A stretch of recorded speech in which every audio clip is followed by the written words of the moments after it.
Okay. So for celiac trunk, so far we have seen its left gastric artery. Then we talked about splenic. Splenic giving blood supply to the pancreas, the spleen, then also the stomach. For the stomach, it's giving branches via short gastric and left gastromental, right?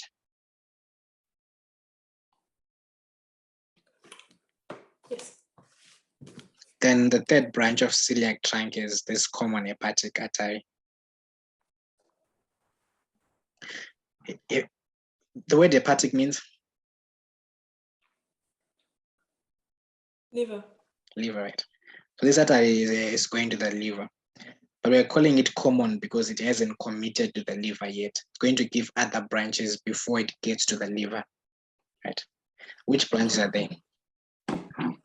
So why didn't we call the splenic artery a common splenic artery? Now we are thinking too deep. Okay.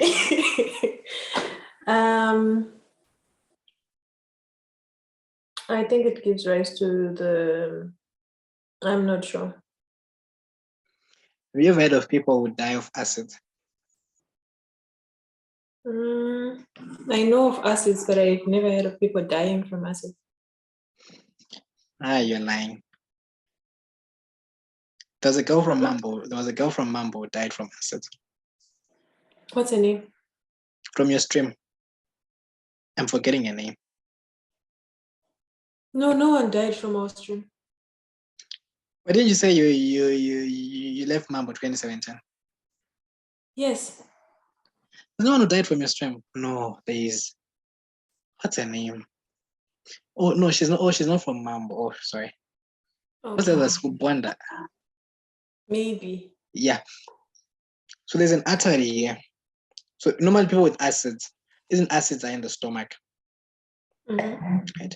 So ulcers, peptic ulcers, people have a tendency to think ulcers occur more in the stomach, but they occur more in the duodenum. So those acids, they just go into the duodenum. And God being clever, they erode the anterior wall more, where there is nothing important. They'll go into the liver and what, but that's not so important. If they ever erode the posterior wall of the duodenum, look what's behind it there. There's a very large artery there, which is called gastroduodenal artery. That's what kills people with acids. So you erode the wall of the duodenum, then the acid starts to eat the blood vessel until it's open. Then you start to bleed from within. Right. So common hepatic artery gives us 3 branches. It first gives us the right gastric artery. Gastric is for lesser curvature, right? Except for your short gastric. Okay. So it gives us right gastric for the lower part of the lesser curvature. Then it gives us gastroduodenal. I'll come back to the gastroduodenal. Then it gives us hepatic artery proper.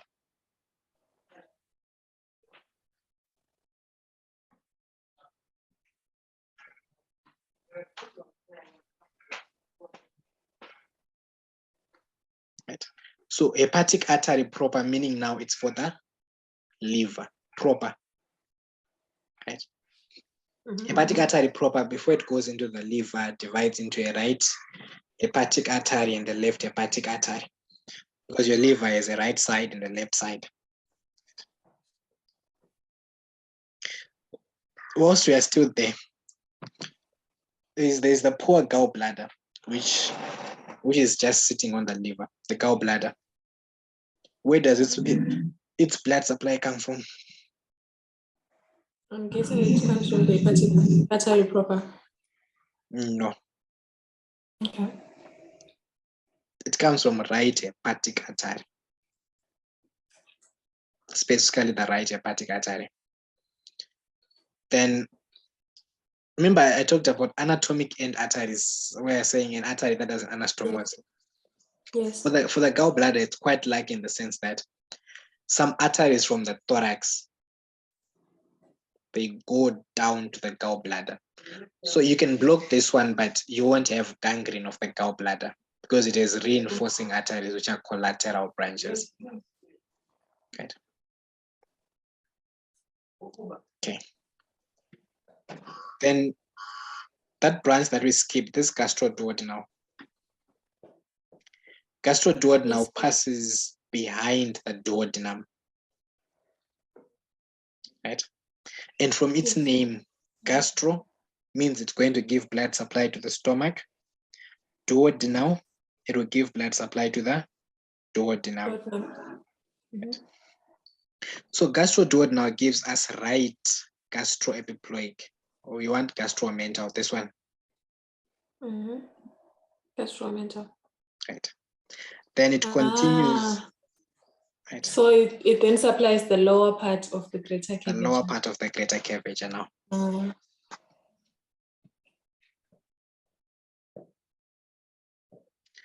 Then gastroduodenal will also give us an artery that we call superior pancreaticoduodenal artery. okay. Superior pancreatic. Pancreaticoduodenal artery. Echo. Yeah.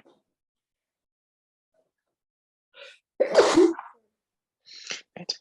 That superior pancreaticoduodenal artery Mhm. will give an anterior and a posterior branch, but Okay. so we're calling it pancreaticoduodenal because it will give branches to the pancreas and the duodenum, meaning there'll also be an inferior somewhere.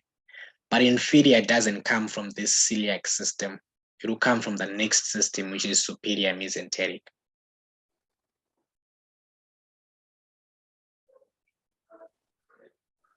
Right.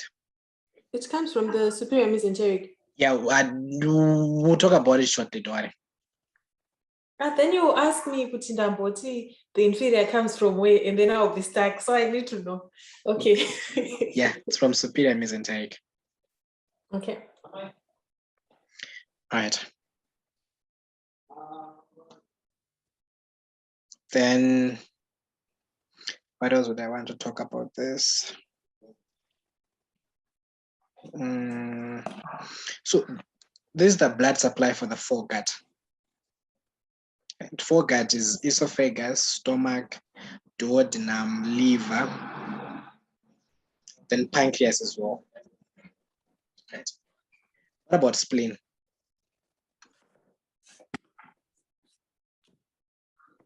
What about spleen then? Is it part of the foregut? No. It's not, right? It's getting blood supply from the artery of the foregut, but it's not. From the embryology, we had things coming from the foregut. Then spleen, we said it comes from the mesenchyme, which is in the dorsal mesogastrium.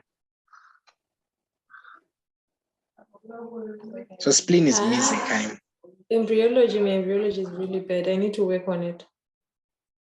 When are you having that exam? 3 January. That's all. Yeah. So yeah, spleen is mesodermal, but the GI tract comes from endoderm. These foregut, midgut, hindgut, they come from endoderm. Spleen is mesoderm. It's not part of your foregut. Okay. Right. Yes. Okay. Then questions on that one? Sure. Yeah, it's making sense. And there's the artery of the midgut, which is superior mesenteric. Okay. This one is a bit sketchy, but I want you to get it like this. There are branches that come from the left side of it. Then there are branches that come from the right side of it. Wait, superior mesenteric. Mhm. We said we have 3 anterior visceral, foregut, hindgut, and then tatanga ne Foregut. hindgut. No, foregut. Celiac is foregut. Stomach and liver, all those things are foregut. So we started with foregut. Now midgut, superior mesenteric, that's Yeah, at the level of L1. Okay. a level of L1. So midgut includes lower part of duodenum. So duodenum is the junction. So junction of upper half and lower half of duodenum. That's where you have junction of foregut and midgut. So midgut is from duodenum to junction between proximal 2/3 and distal third of transverse colon. So junction of proximal 2/3 and distal third. Wait.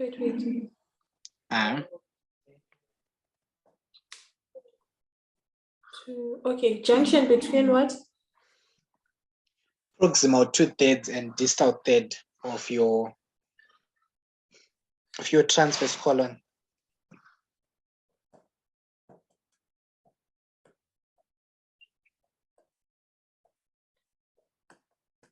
Okay. Right. Okay. So encompassed in between there is jejunum, ileum, then you go to cecum, ascending colon, there's appendix, then you go to transverse colon. So here's a way to remember. This superior mesenteric has branches from the left and branches from the right. From the left, the branches are for the small intestines, which is the jejunum and the ileum. So it gives jejunal and ileal branches, which are about 12 to 15 in number on the left side.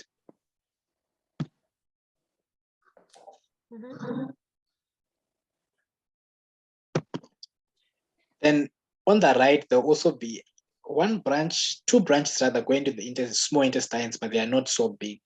That's why I'm just saying mostly on the left, it's for the jejunum and the ileum. Then on the right, the first branch for superior mesenteric is this one. Remember, for celiac, we ended with the superior pancreatic or duodenal. We hadn't seen an inferior. So first branch of superior mesenteric, it's inferior pancreatic or duodenal. Going to the lower half of the duodenum and the lower half of the pancreas. Okay. So meaning duodenum is both foregut and midgut. But is pancreas both foregut and midgut? No, it's only foregut. Only foregut, right? But it's also getting blood supply from the artery of the midgut. Then the other branches. So if a branch is called colic, it means it's going to the large intestine, right? So there is from here, which one can we see? There's a right colic artery. So midgut is more to the right. So there's a right colic artery. There is a mid-colic artery. Right colic meaning it's for the ascending colon, which is on the right side. And then mid-colic, it's for the transverse colon, the part which is in the midgut. Right. Then it gives you ileocolic. Yeah, this one, yeah, this is the most important branch. The ileocolic. Right. Ileo meaning it gives branches to the ileum. Colic, it also gives branches to the colon. So if you read the books, they say superior mesenteric artery ends by joining its own branches. So you can see it's as if these branches are continuous with the main trunk here.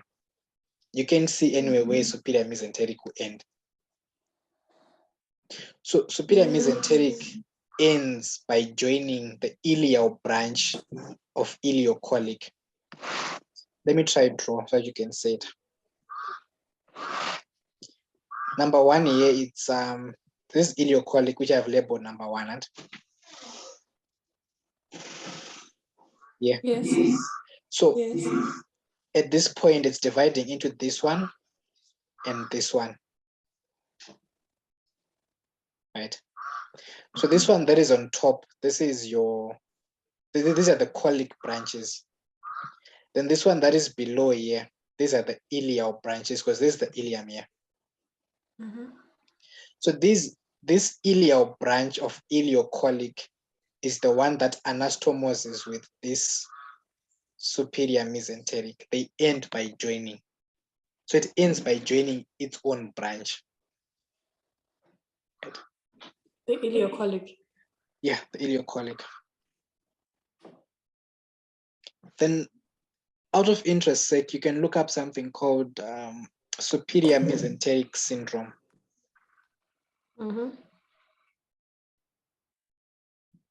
Which affects midgut structures.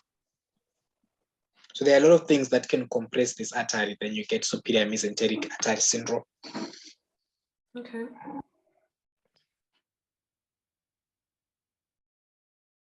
Answer is characterized by compression of the third or transverse portion of the duodenum between the aorta and the superior mesenteric artery. So wait. Look at you.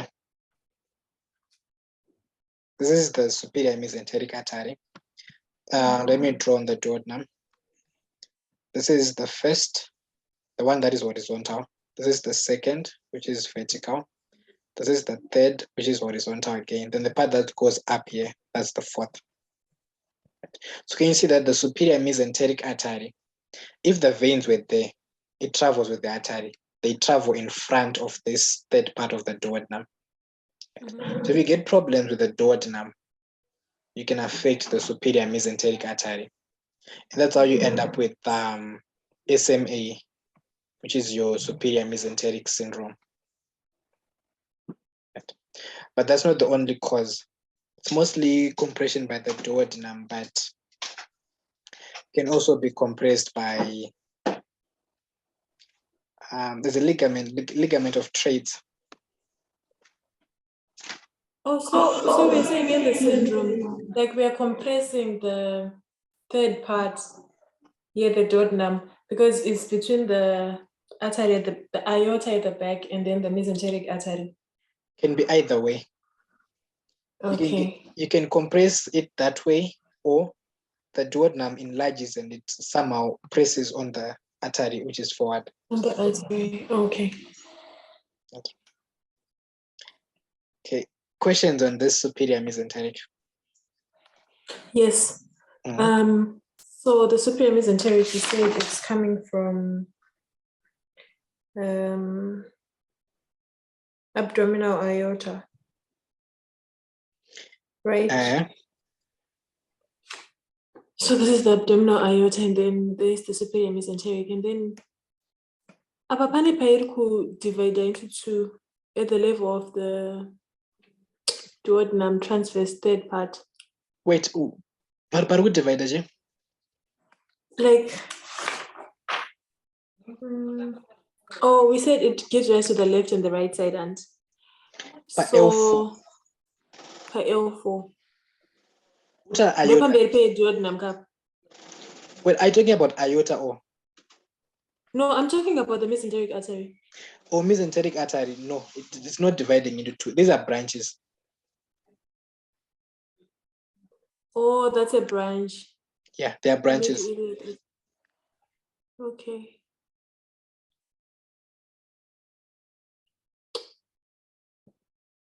Okay.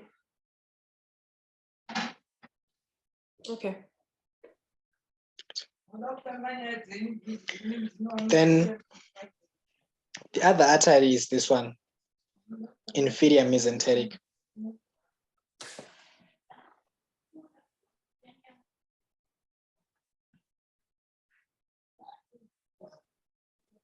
Yes. Right. Inferior mesenteric, it's the third anterior visceral branch. We said L3, right? It's the artery of the hindgut. Okay.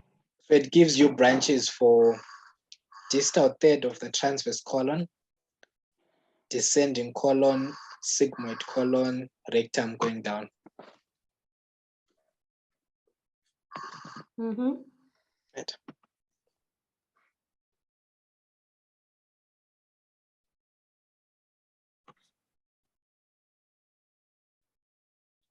Yes. So from this inferior mesenteric, we get an artery called left colic. Remember, from superior mesenteric, there was middle colic and right colic. From the inferior mesenteric, there is left colic. But it also so left colic is for the distal third transverse colon, net descending colon.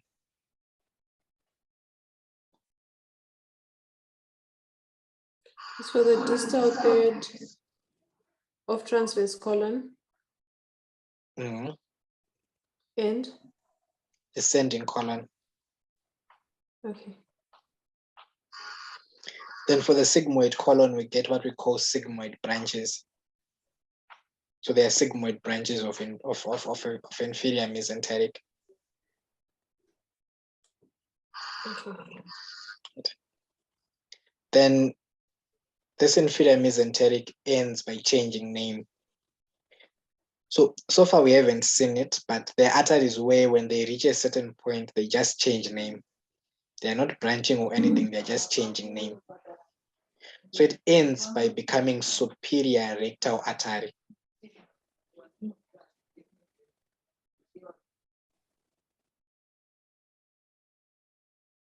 Oh, that's the one we were talking about before, right? Which one? No, it's not the one. Okay. So inferior mesenteric ends by becoming superior rectal.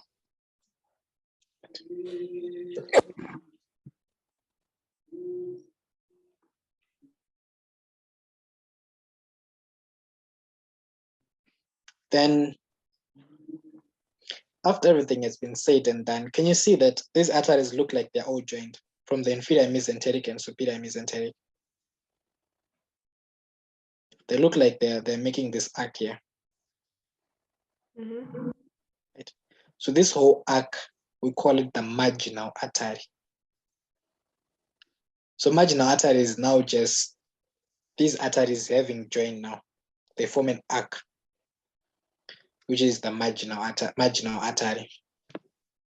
Okay. Right. Okay.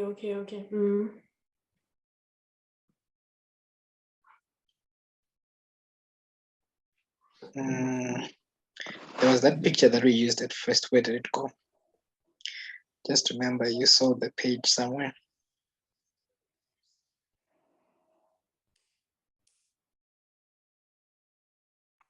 It was this one, right? Yeah, good. Yes. So aorta edu, we said it ends at L4. Then it divides into two common iliacs, a right and a left. Right. Then the one in the middle is this one that you're seeing here, the small one, this one. It's the median sacral artery. Right. Then your common iliacs, common meaning they will divide again, right?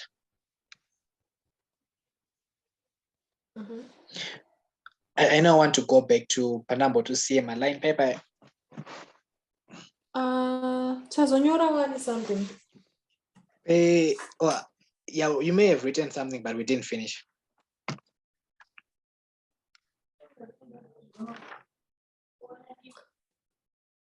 Okay. It was after the that's how it is.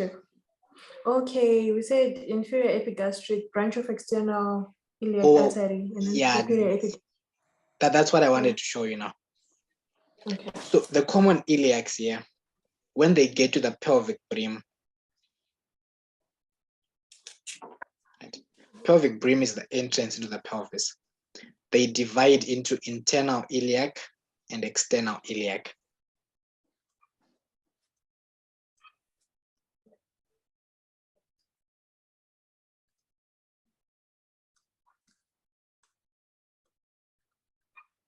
Yes.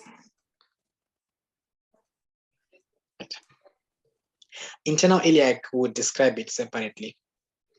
External iliac gives you only 2 branches before it goes into the lower limb and changes name to femoral.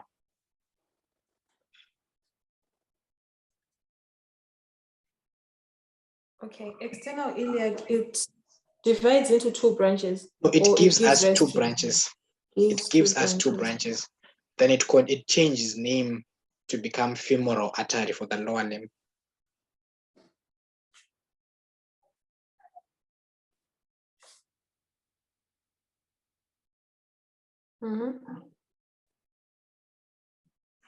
Right.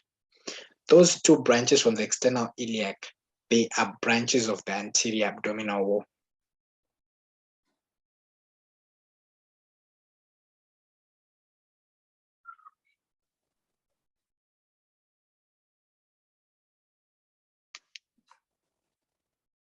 Right. Those 2 branches, it's inferior epigastric and an artery called deep circumflex iliac, this one here. I'm failing to highlight this one. Yeah, I saw it. So deep circumflex iliac and inferior epigastric, they're actually arteries of the anterior abdominal wall. Okay. If you're calling it deep, there will be superficial somewhere. But the superficials, they will come from the femoral takutora, the lower limb. Oh, I'm tired. Yeah, I think we can end here for now. Right? I don't think I can absorb anymore. Then for the next thing, we'll then describe internal iliac and the pelvis, its branches, then femoral, how it goes to the lower limb. Then we go back to... It's not as much as the abdominal, right? For pelvis, yes. For pelvis, it's just internal iliac giving straight branches, one for the bladder, prostate, blah, blah, blah.